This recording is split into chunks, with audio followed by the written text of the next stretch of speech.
Si queremos, entre todos, podemos hacer un mundo mejor. Un mundo mejor, entre todos, para que no siga siendo como es un mundo donde algunos pocos viven muy bien, gracias a que muchos otros no viven ni siquiera medianamente bien, sino que viven mal. El mundo es de todos, no de algunos pocos. Hay que tratar de cambiar ese mundo para que todos vivamos mejor. Gracias por estar ahí. Luis Felipe Yuyo Noé nació en Buenos Aires en 1933. Artista plástico, crítico de arte, escritor y docente, es uno de los que revolucionaron la escena del arte de los años 60 con el grupo Otra Figuración, que integraba Condeira, Machó y De la Vega. Ingresó a la Facultad de Derecho de la Universidad de Buenos Aires, UBA, en el año 1951, al mismo tiempo que comenzó a concurrir al taller de pintura del maestro Horacio Butler, donde estuvo durante 1 año y medio sin dejar de formarse de manera autodidacta. En 1955 abandonó la facultad y comenzó a trabajar en el diario El Mundo, donde al año siguiente ejerció la crítica de arte. Hasta 1961 trabajó también en la sección política de los periódicos El Nacional, La Razón y La Prensa. Se casó con Nora Murphy en 1957, con quien tuvo 2 hijos, Paula y Gaspar Noé, actualmente uno de los cineastas más respetados del cine de Francia y del mundo entero. En 1957 expuso un cuadro en el Salón Nacional de Bellas Artes y en 1959 hizo su primera exposición individual en la Galería Whitcomb. En la inauguración conoció y comenzó su amistad con Alberto Greco, Rómulo Machó y Jorge de la Vega. Su padre le ofreció en 1960 como taller un sector de lo que había sido la fábrica de sombreros fundada por su abuelo, ubicada en la calle Independencia entre Bolívar y Defensa. En poco tiempo, Greco y Machó se instalaron allí, aprovechando el gran espacio disponible, y allí también, aprovechando ese espacio, De la Vega pintó ocasionalmente algunas pinturas grandes. Noé les propuso a Greco, Machó y De la Vega hacer una exposición para superar la división entre abstractos y figurativos, sin intención de conformar un grupo, sino para crear un movimiento. Invitaron a Ernesto Deira, al fotógrafo figurativo y pintor abstracto Samer Macarius y a la pintora Carolina Muchnik, así como a otros artistas. Algunos declinaron el ofrecimiento, como Greco y Seguí, por considerarse definitivamente pintores abstractos, y otros, por lo contrario, por considerarse pintores figurativos, como Dávila y de Mirgián. Sin embargo, la muestra buscaba precisamente superar esa oposición entre figuración y abstracción.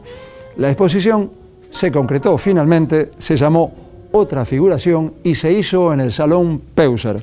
Poco después, otros artistas comenzaron a hacer obras vinculadas con ese movimiento llamado por algunos críticos como neofigurativo o nueva figuración.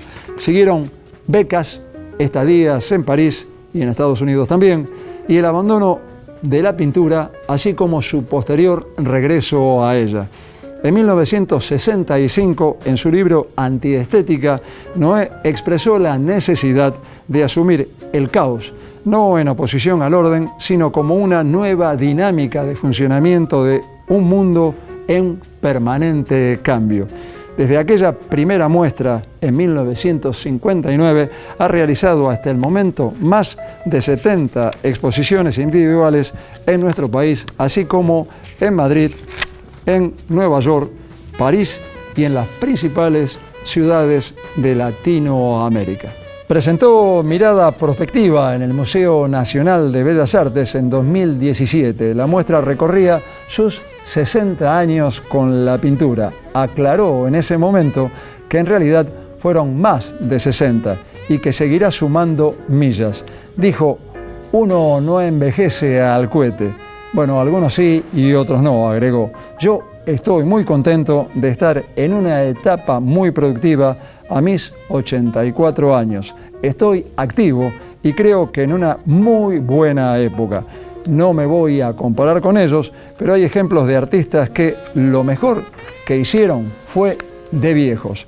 Tiziano, Monet, Matisse o Kusai. Para la valoración definitiva de los artistas, concluye Noé, creo que tienen especialmente suerte los que mueren muy jóvenes o los que mueren muy viejos. Se ha convertido en un referente inexcusable del arte argentino, un hombre multifacético, inquieto, trabajador, Yuyo Noé. En el año 2007, en Buenos Aires, charlé extensamente con él, entrevista que van a ver ustedes en el cuento de la buena pipa en pintura, inmediatamente después de los auspiciantes, con el deseo de siempre, de aquel lado, esténse bien. Las siguientes firmas auspician el cuento de la buena pipa en pintura. Artística New Plenty, distribuidora mayorista para artistas y artesanos. Laboratorio Civic, los espera en su nuevo centro de atención de Boulevard Oroño 287, con exclusiva atención los domingos de 8 a 12. San Cristóbal Seguros, tu compañía. Calidad académica y compromiso social. Instituto Universitario del Gran Rosario. Promoviendo una cultura universitaria inclusiva. Norberto Moretti, clases de dibujo y pintura. Salta 2969, departamento 3, teléfono 438-5867. Delfín, telas de tapicería, cortinería, toldos. Centre Catalá, 115 años con la cultura de Rosario. Caótico no soy, sino que caótico es el entorno mío. Y yo me siento que me sacude y por lo tanto simplemente siempre he hablado de asumir el caos, lo cual no quiere decir que yo sea caótico. Yo soy despelotado, eso sí, pero porque me siento muy atraído de una cantidad de estímulos diversos. Desordenado sí lo soy, pero con la obsesión de querer llegar a un orden natural de las cosas como en su dinámica. Aclaro que para mí caos es el verdadero orden de las cosas, pero es un orden no estático, como la gente considera siempre el orden como algo estático, sino es algo dinámico que continuamente se va transformando. ¿Y qué era el otro calificativo? Era... controvertido. Controvertido lo he sido y me parece bien, es natural. Si no lo fuese, estaría siempre diciendo cosas que son desde ya establecidas y no tendría ningún interés en decirse para no repetir siempre lo mismo. Entonces, de controvertido no tengo ningún problema en serlo, pero no lo busco, ¿no? Yo nunca me he hecho el raro. Cuando era joven, en el momento más así del grupo, más ruptural del grupo, de lo que íbamos afirmando, en ese momento, si ven las fotos mías y de todos nosotros, todos éramos tipos muy, como se dice en Estados Unidos, muy square, con corbata, con saco, corbata, todo perfecto. Claro, cosas que ahora ni un square se pone eso, porque ahora las costumbres han cambiado mucho. Pero en esa época éramos así, solamente nos permitíamos hacer las rarezas en las obras. Me acuerdo que de la Vega, que hasta en un principio usaba trabita acá en la corbata, es decir, decía, si uno no hace en la pintura lo que quiere hacer, ¿dónde diablos lo va a hacer? Bueno, eso. Mira, las cosas se dan naturalmente. En el sentido de que uno no sabe si es hijo del tiempo o uno es determinante del tiempo. Pero el momento que nosotros aparecimos, El contexto más o menos es este. Yo digo siempre que la generación nuestra del 60 comenzó en el 59. Año en que Fidel Castro, el 1 de enero, casi una cosa simbólica, entró a La Habana. Año en que estaba Frondizi en el poder y hablaba de desarrollo. O sea que por una u otra razón,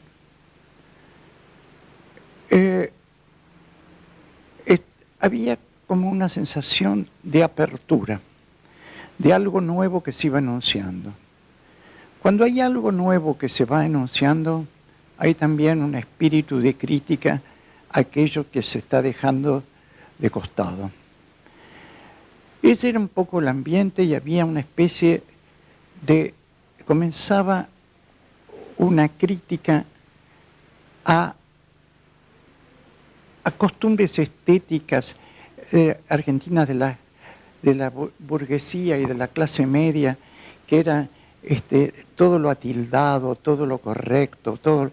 Entonces, una gana de mandar a la mierda todos esos prejuicios y estas limitaciones. El contexto, un contexto tan particular como había sido el peronismo y una ruptura, una violencia tan grande como que hubo a la caída del peronismo y todo esto repercutía en nosotros. ¿Dónde? Políticamente sí, pero sobre todo en la sensibilidad y en el contexto de cómo se percibían las cosas. Cuando viene aquí irrumpe casi como un eco de lo que sucedía en Francia, el informalismo, irrumpe el informalismo en el año 69. Pero el ánimo, el alma de ese informalismo que vino acá a la Argentina fue Alberto Greco, que más que un informalista era un antiformalista. Yo me hice amigo de Greco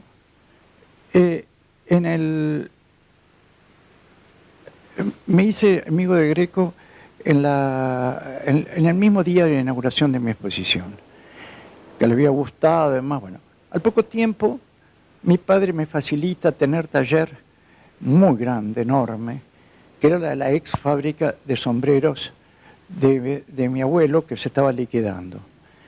Y ahí vamos, Greco y yo, y después se suma Machón. Ahí empieza el clima a conversarse las cosas y empieza a formarse un poco la idea latente del grupo. Luego, de la Vega también venía muy seguido y después lo conocimos a Deira. Naturalmente, del grupo estaba ahí naturalmente también Greco, pero él sentía que en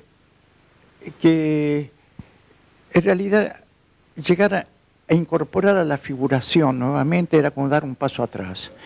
Pero para nosotros era una manera de no tener prejuicios realmente, ni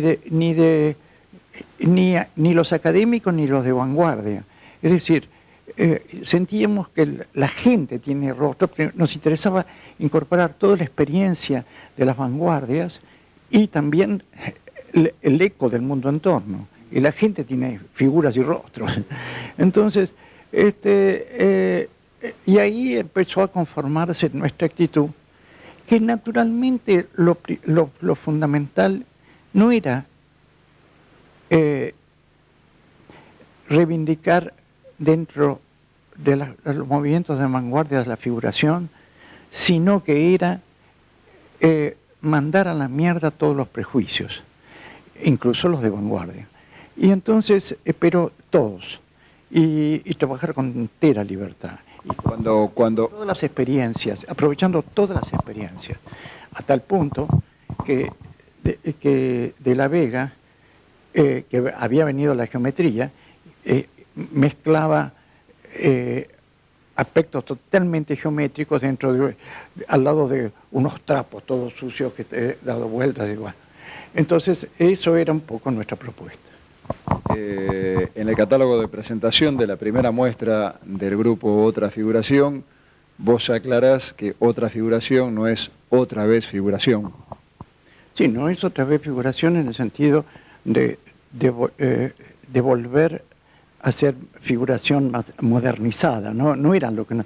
Es decir, el punto fundamental nuestro no era partir de la figuración, era llegar a la figuración. A través del lenguaje pictórico, de los gestos. Bueno, eso. ¿Sentís que eso que se daba en los 60 en alguna medida se está dando ahora, en alguien se está dando ahora, en algún lugar se está dando ahora? No, es difícil. Primero hay que tener en cuenta que cuando a nosotros nos ocurría eso, en Estados Unidos sucedía lo contrario. Porque en Estados Unidos se estaba dejando la action painting y se estaba transformando el pop art, que a nosotros nos interesó mucho también, pero después el camino fue cada vez menos, cada vez más objetivo, cada vez más objetivo, cada vez menos, hasta terminar con las estructuras primarias y con el arte conceptual. Nuestra actitud era más bien de cada vez más, todo lo contrario. En ese sentido, hubo un desconcierto nuestro en el contexto así, en un momento parecía que nos sentíamos coincidir con el mundo cuando nos comenzamos, pero después vimos que había como un desfasaje. Sin embargo, en los años 80 comenzó en Europa la transvanguardia, el nuevo expresionismo, que no era otra cosa que la misma actitud que habíamos tenido nosotros, claro, en un contexto diferente, porque Italia y Alemania no eran exactamente lo mismo que la Argentina, pero era la mismísima actitud. En ese sentido, yo creo que se puede decir claramente que nosotros somos anteriores a ellos. Porque nosotros seremos posteriores al expresionismo alemán, naturalmente, pero somos anteriores a ese neoexpresionismo. Y que justamente la característica era que en ambos el elemento de jugar muy libremente con toda la experiencia abstracta, experiencia que no tuvo el primer expresionismo alemán. Por otra parte, tal vez yo era el más expresionista de todos, y sin embargo yo no creo en el expresionismo mucho. Porque yo creo en esa afirmación de Rimbaud, yo es otro.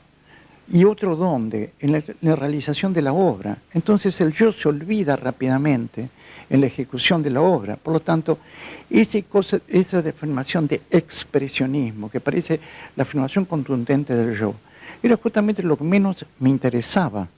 Es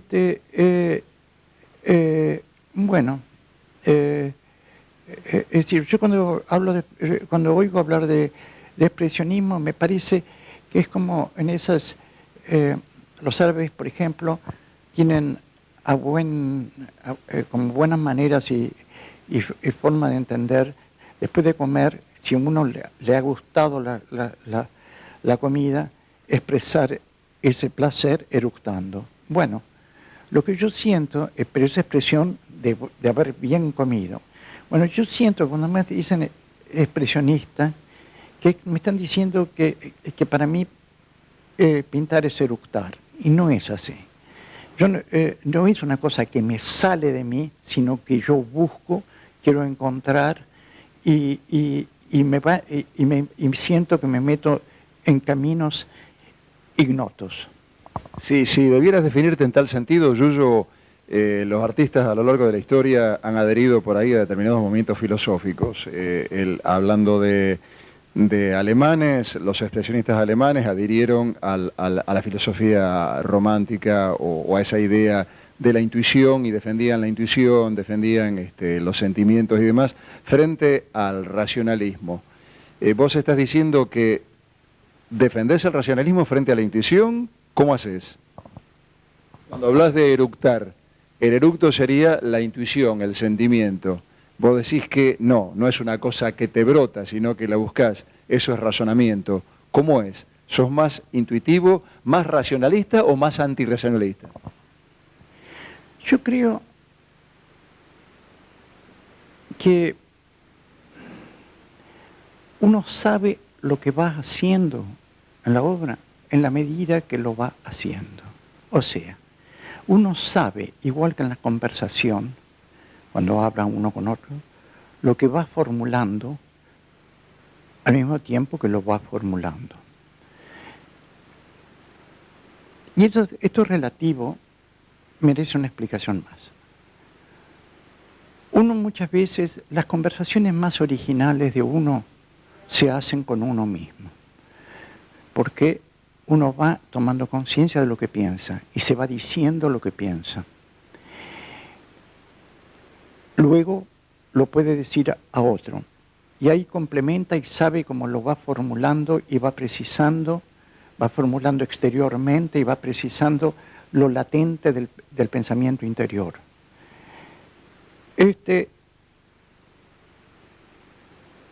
Con lo cual, lo que quiero decir es que en el acto pero también uno puede repetir lo que ya ha pensado. Por ejemplo, yo en este momento no estoy pensando realmente, sino un poquito estoy pensando, pero lo que ante todo estoy haciendo en este momento es repetir cosas ya pensadas. Pero hay un momento que es el momento de la enunciación del pensamiento. Y se hace eso de acuerdo al lenguaje que uno utiliza. Como yo creo que la pintura es una forma del lenguaje, yo no creo, estoy segurísimo de eso. Al fin y al cabo, Hegel decía que definía el espíritu como el estar ahí, al lenguaje como el estar ahí del espíritu. Entonces, evidentemente incluso creo que no es el lenguaje de las palabras habitual, el de ¿cómo le va don Manolo? ¿Tiene zapallitos? Eso no es el lenguaje real.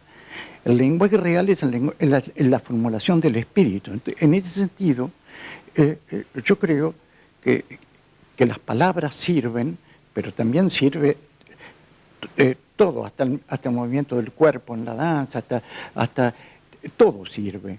Todo lo que hace manifestación, todo lo que puede ser manifestación del espíritu. Entre ellas es la búsqueda de la concreción de imagen, que es en cierto modo lo que es la pintura. Yo creo que la pintura se define como el arte de la imagen. Entonces, y no tan solo por el procedimiento que se utiliza. Entonces, en una palabra,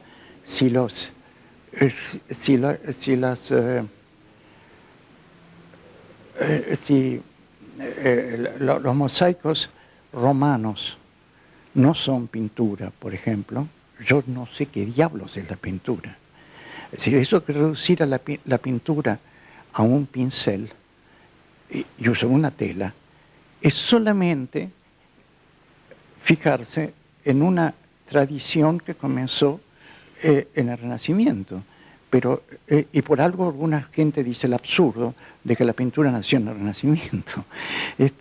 Pero se tiene así incluso. Las historias de la pintura comienzan con el Renacimiento. Así que, bueno, si se parte de absurdos, entonces se llega a conclusiones absurdas. Yo simplemente lo que reivindico es dos cosas. La pintura como acto, como lenguaje formulación del espíritu. Y la pintura como arte que se concreta en la realización de imágenes. En ese sentido se me podría preguntar, ¿qué diferencia tiene entonces la pintura con la escultura? Y yo creo que esencialmente tienen mucho en común, pero Creo que la escultura tiene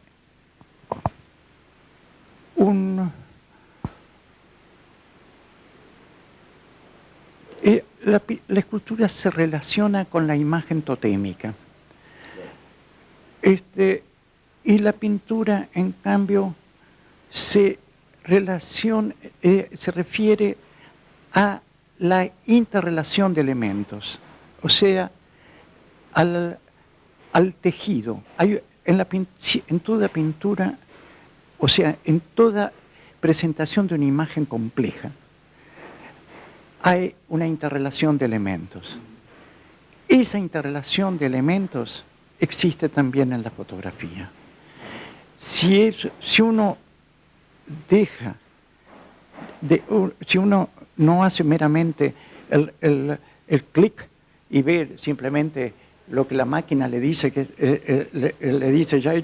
si uno busca a través de la fotografía algo, se dará cuenta que está entretejiendo una imagen.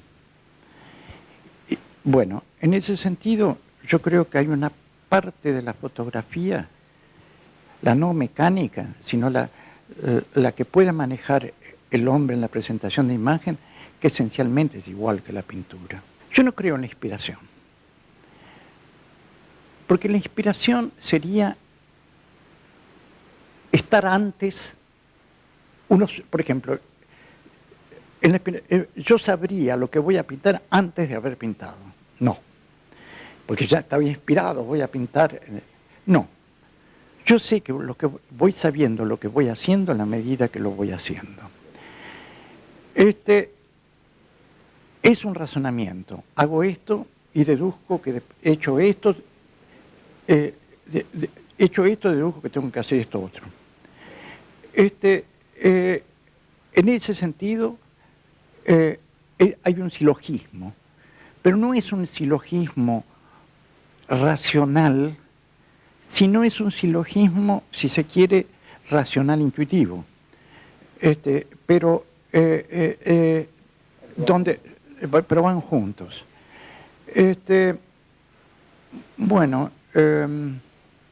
Hubo un momento, Noé, en los que te fuiste en los 60, un par de años a Europa, estuviste en París, después viajaste a Estados Unidos, hubo un momento de cambio en tu trabajo cuando fuiste a Europa. Cuando fuiste a Estados Unidos hubo un momento de crisis, digamos, porque una última muestra ya terminó en el Hudson, tiraste toda la obra al Hudson como acto final de esa ambientación que habías hecho en Estados Unidos. Amplíanos un poquito de eso. ¿Podés contarnos qué te llevó a eso? No, es una cadena, la cadena silogística a la que me referí, no sé si suscribo únicamente al momento de hacer la obra, sino es una obra, forma parte de la cadena de otra y de otra. Y así yo supe que había subido a un tren inicialmente, un tren que obsesivo en asumir el caos, el entorno mío. Primero lo asumí convocando una atmósfera, pero eso sentí que era muy romántico y que no tiene nada que ver con las tensiones, vibraciones y contrastes del mundo en torno. Entonces empecé a hablar de cuadro dividido, asociación del caos y visión quebrada. Y así fui poco a poco llegando a unas instalaciones muy complejas que no tenían nada que ver con lo que luego se llamó instalación, pero en el sentido, porque la instalación nació en Estados Unidos después de las luces de neón de Flaming, pero lo que yo hacía era una cosa totalmente barroca, cargada y demás, pero en instalaciones en la medida que se instalaban en el espacio. Y salían por el techo, por las paredes y demás. Al principio yo la llamaba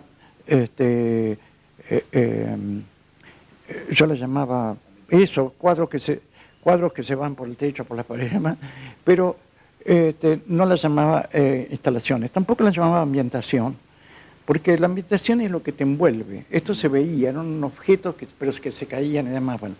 Pero tenían una intención invasora de ambientación. De ambientación hablé después, ahora te digo. Bueno, pero estos objetos, estas cosas que estaban compuestas de muchos cuadros, de bastidores vacíos, de telas que se caían de los bastidores, de siluetas de madera que escapaban de los cuadros, etcétera, etcétera, etcétera. A mí me pareció en un momento dos cosas. Una, que al final yo estaba buscando contraponer cosas y al final estaba contraponiendo yo con yo mismo. Y en segundo lugar, que eran cosas intransportables, intransferibles, invendibles, y entonces que estaban condenadas a desaparecer. Y era hacer para deshacer.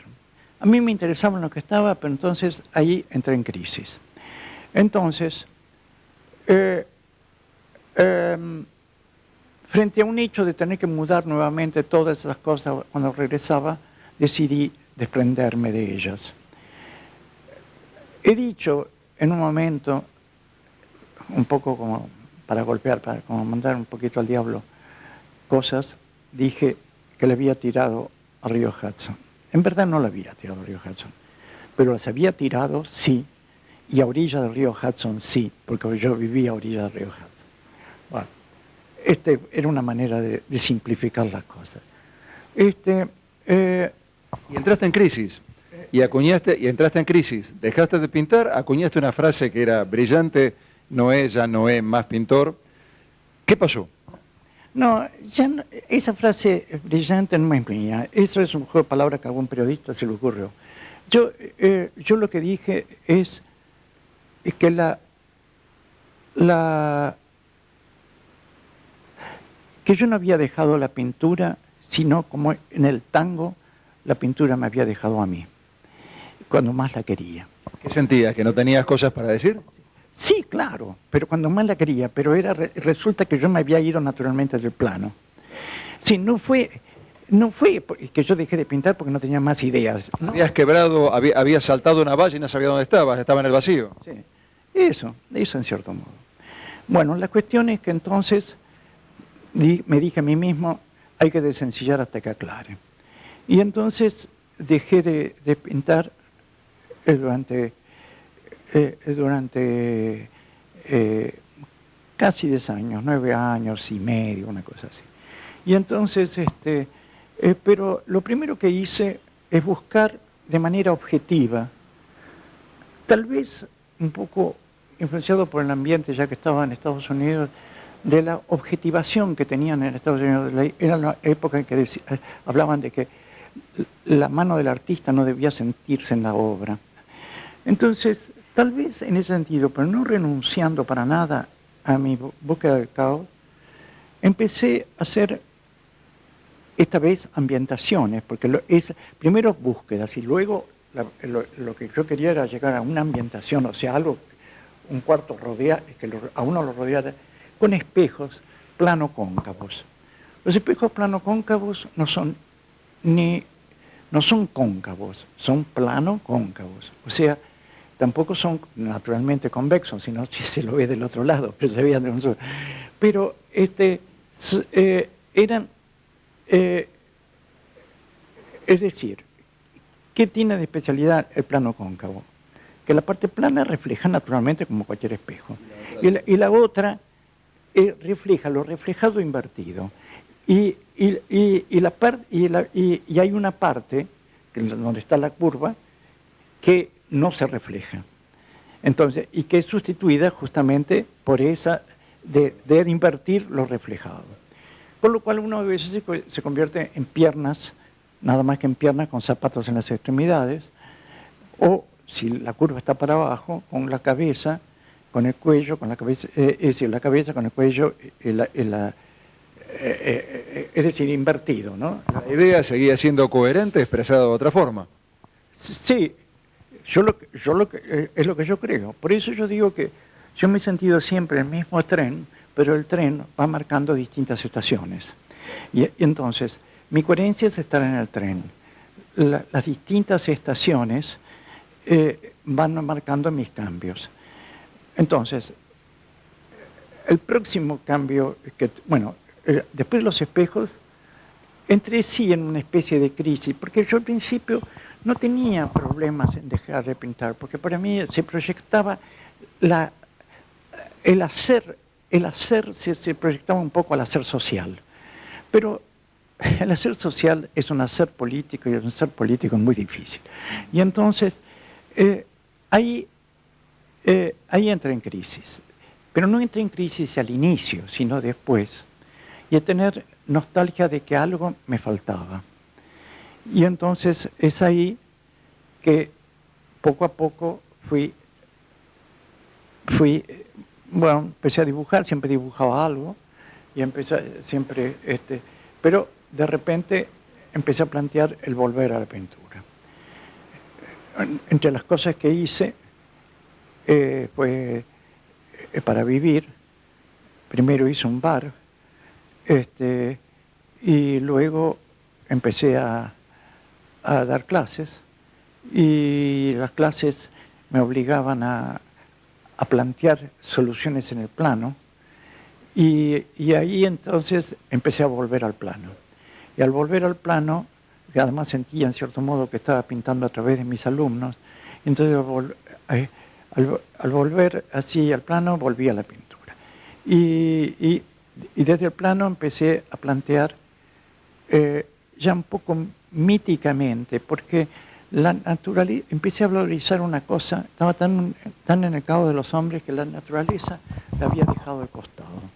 Habíamos alquilado una casa en el Tigre, con mi familia, y había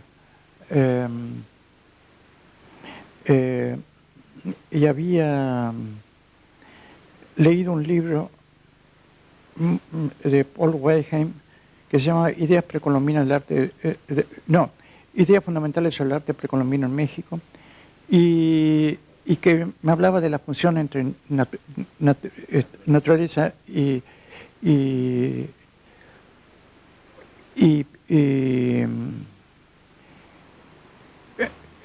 naturaleza e imagen, así, y entonces empecé,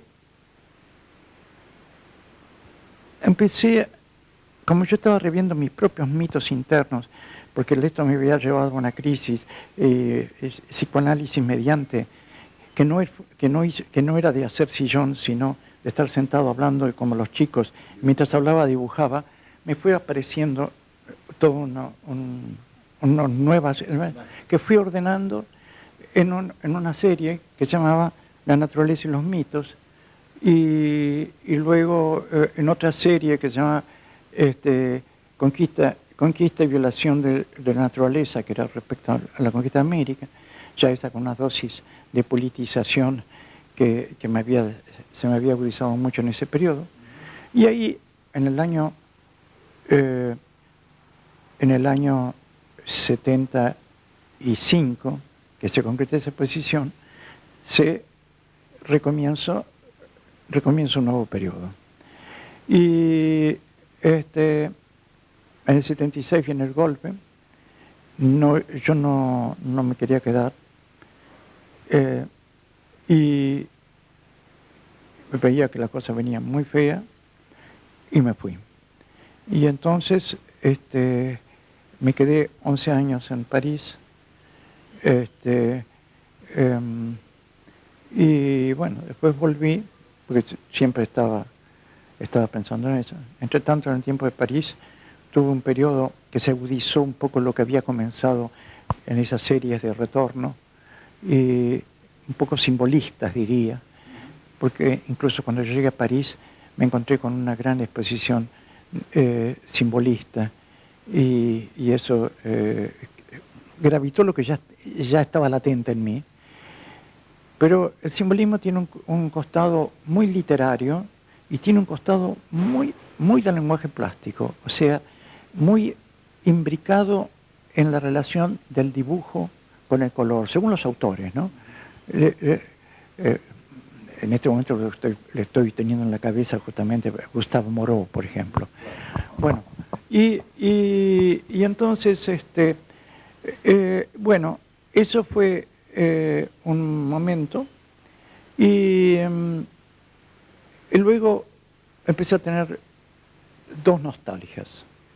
La nostalgia del contexto de América, bueno, que me hizo en un viaje de retorno de Buenos Aires a París, porque había hecho una exposición acá, pasar por Brasil, un escritor, Tiago de Melo, que muy amigo, bueno, me había invitado, él estaba de regreso también del exilio, en su lugar natural, que era el Amazonas, me invitó ahí, y ahí comencé toda una serie amazónica. Otra nostalgia que se me ató en cierto modo con la otra, que se me entrecruzó, es la nostalgia de libertades que no me había tomado. Por ejemplo, cuando volví al plano, entonces no me tomaba libertades como había jugado antes. El derecho y el revés, la tela que cae, bueno, etc. Y entonces, en cierto modo, volví a eso, pero de manera ya no tan delirante, es decir, conteniéndome. Y bueno, es decir, no llegaba a las instalaciones.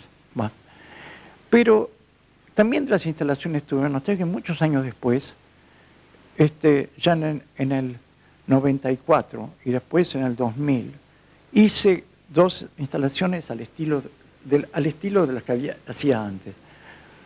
Eso que estabas viendo ahí atrás es una pieza de una compleja que...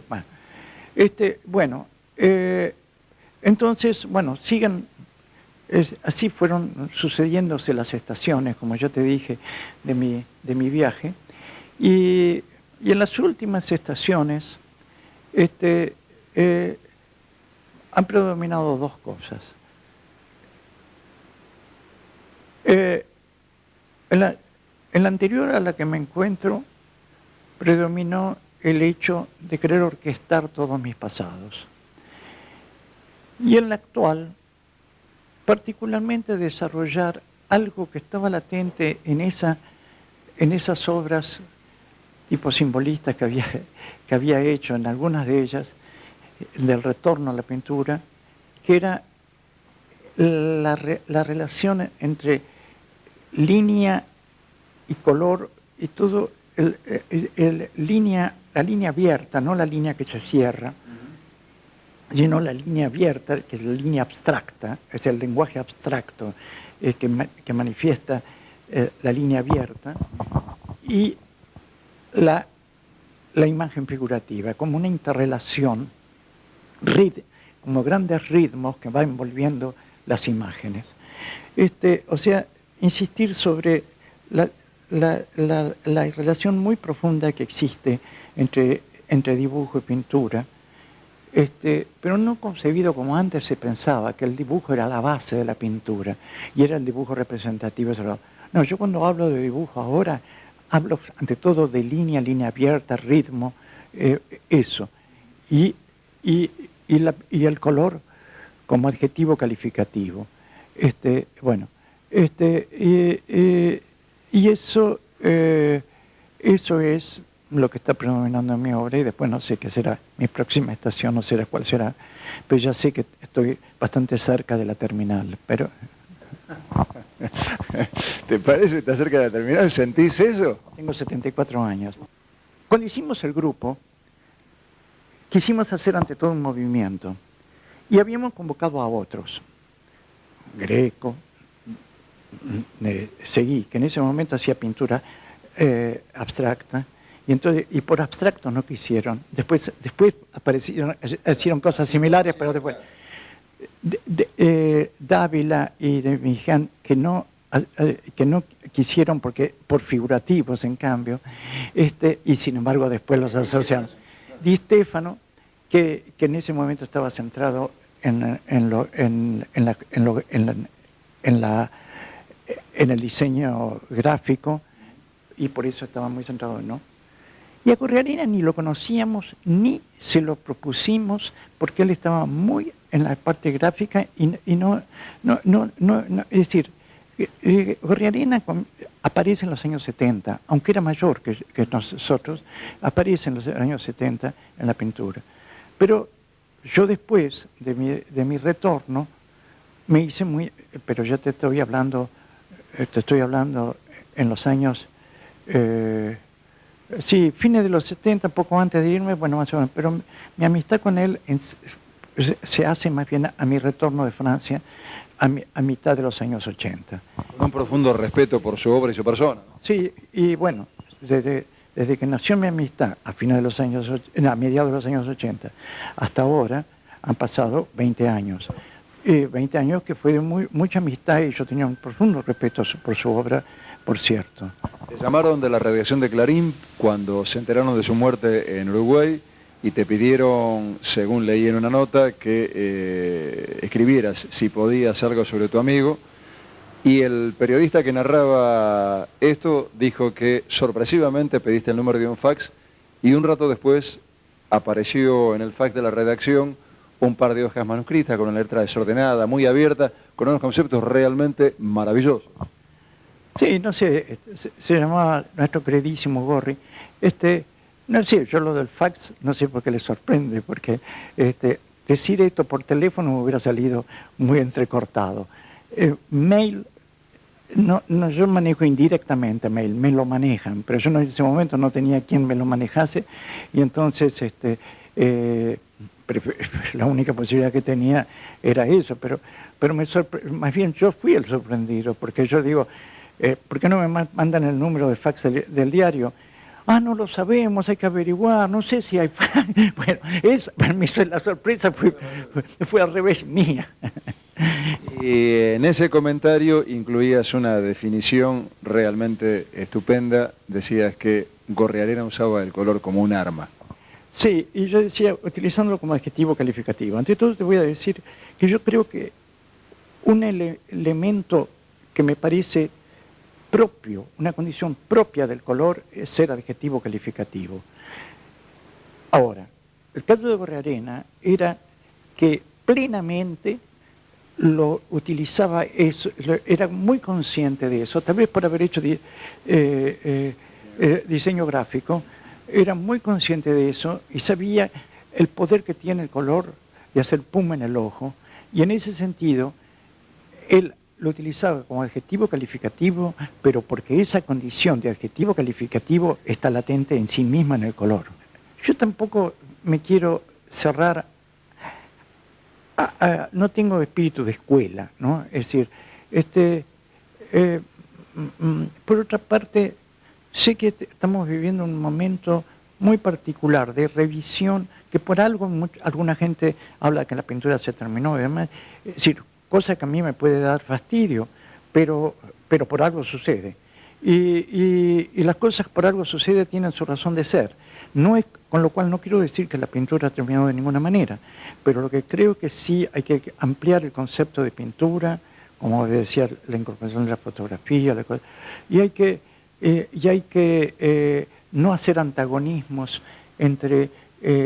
yo creo que, por ejemplo, cuando nosotros comenzamos, era el resultado de hacer una síntesis de una división categórica. Siempre había un versus, alguien versus otro. Sí, el figurativo versus abstracto, nosotros hicimos la síntesis. Creo que en la actualidad es necesario hacer una síntesis entre lo que es lo manual, la mano, es decir, lo que se hace el hombre, y lo tecnológico. Pero creo que todas las cosas todas las antinomias son falsas antinomias. Yo creo que poco a poco se va a ir haciendo una síntesis de esto. Entonces, y en todo caso, esa síntesis dará lugar a una nueva antinomia después, y bueno, eso es la dinámica de las cosas. En la actualidad hay una exageración del verbo. Entonces es muy difícil la respuesta a lo tuyo. Creo que sí, que hay gente en el campo de la pintura que son interesantes, que están más allá de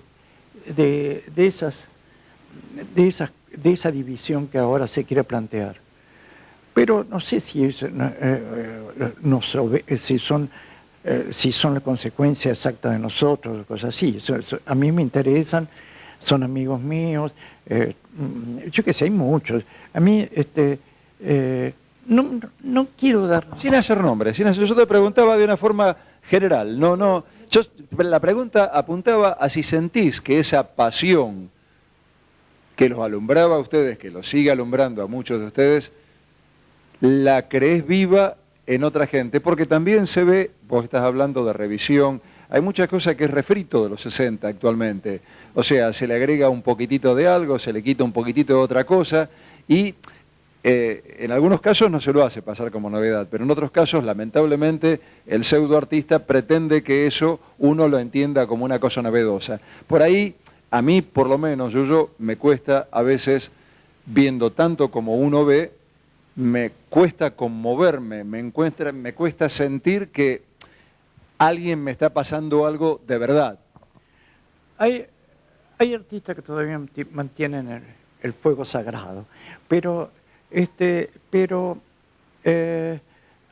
que entender que la crisis de conciencia existe en este momento, existe una crisis del concepto de la función de la imagen en la actualidad, existe también una crisis de optimismo. Recién ahora tal vez se está volviendo a tener algo de fe, pero así como nosotros, yo te lo dije al principio, éramos reflejo de una época que comenzó, que había como fe en algo, luego vino el gran mecanismo del pinchazo, y la gran castración y las cosas. Yo creo que en la actualidad se está volviendo a tener un poco de fe en el futuro, pero es difícil la cosa.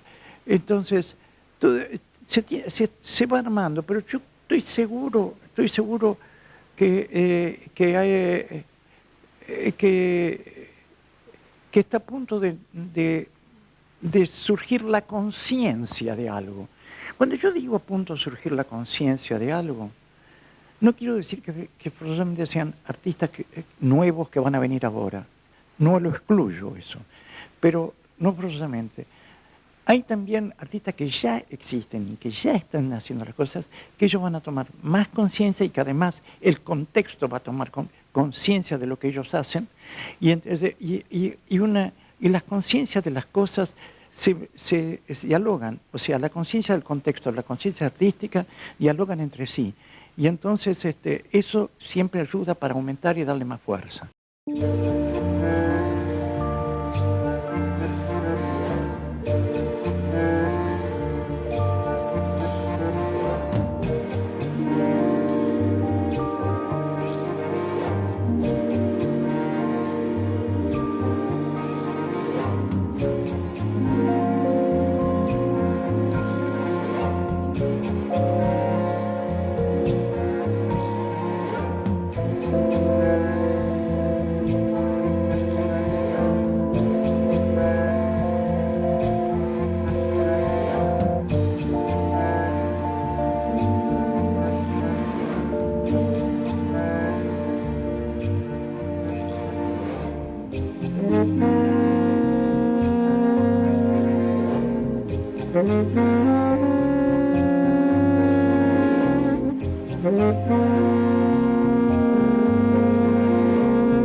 Hay un equipo que está acá, que cuando más lo necesitas, estés donde estés, vayas donde vayas, está siempre cerca tuyo.